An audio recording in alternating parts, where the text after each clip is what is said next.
प्रिय विद्यार्थियों, आज हम रीतिकाल के महाकवि आचार्य केशव के एक और पद का अध्ययन करेंगे। यह पद हनुमान लंका गमन शीर्षक से रामचंद्रिका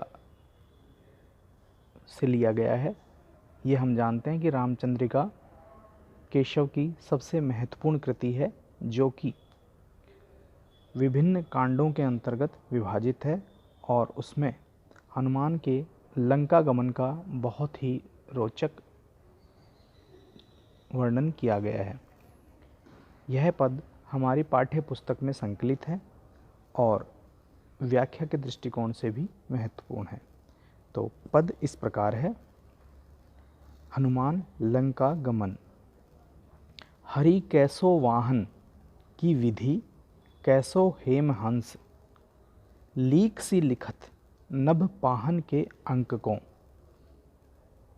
तेज को निधान राम मुद्रिका विमान कैंधो, लक्ष्मण को बाण छूट्यो रावण निशंक को। गिरी गज गंड ते उड़ान्यो सुबरन अली, सीता पद पंकज सदा कलंक रंक को। हवाई सी छूटी केसोदास आसमान में, कमान कैसो गोला हनुमान चलो लंक को। बहुत ही रोचक और सुंदर पद है। पहले हम इसके कठिन शब्दों को देखते हैं कि कैसो अर्थात के समान, विधि अर्थात ब्रह्मा जी, हेम हंस तात्पर्य है स्वर्ण हंस, नभ पाहन आकाश रूपी पाषाण, निधान का तात्पर्य है भंडार, गिरी गज गंड अर्थात पर्वत रूपी हाथी का कुंभस्थल, अली का तात्पर्य होता है भंवरा, हवाई का तात्पर्य यहाँ पर है आतिशबाजी। पद का जो प्रसंग है वह है कि यह पद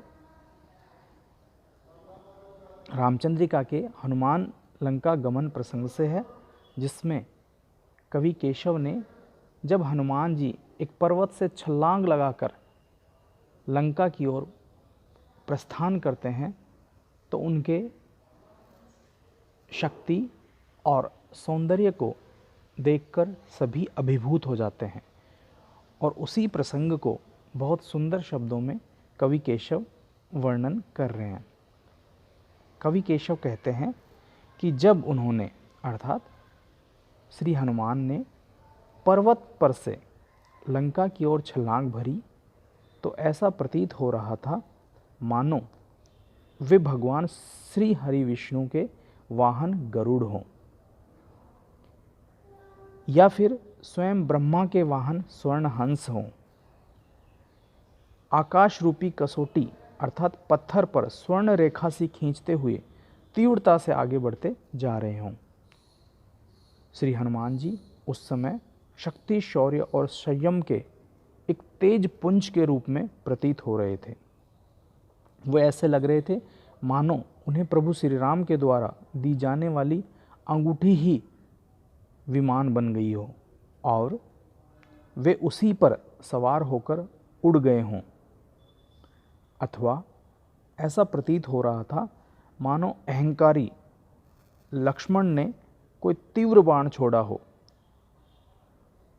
अथवा ऐसा लग रहा था मानो पर्वत रूपी हाथी के कुंभ स्थल से स्वर्णिम भ्रमर माता जानकी के चरण कमलों की और शरण पाने के लिए उड़ चला हो।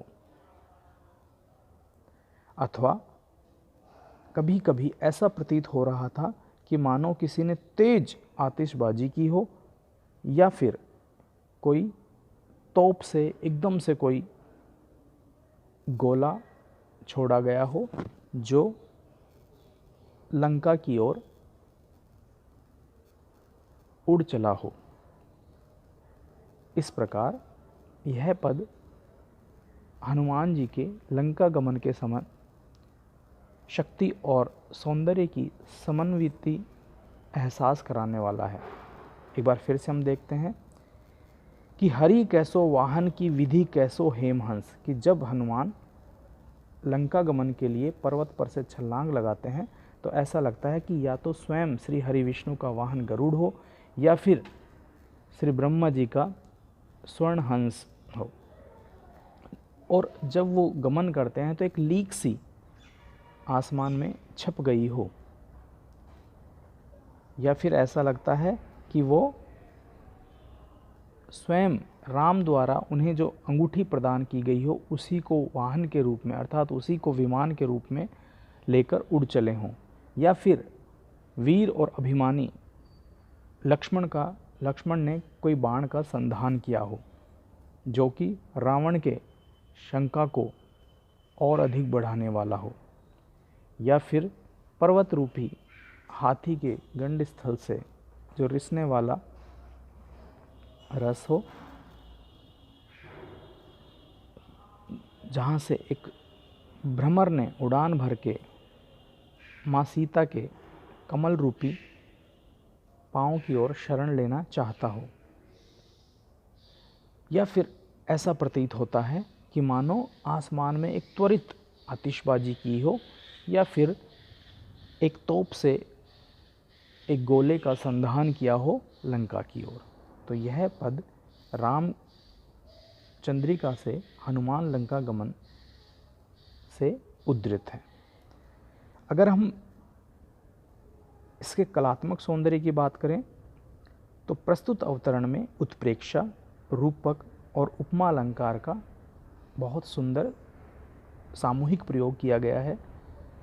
ब्रज भाषा का लालित्य और रोचकता कर्णप्रिय है। गति यति की दृष्टि से भी दंडक छंद बहुत ज़्यादा प्रशंसनीय बन पड़ा है, और यह जो पद है वह आचार्य केशव के श्रेष्ठ पदों में से एक है।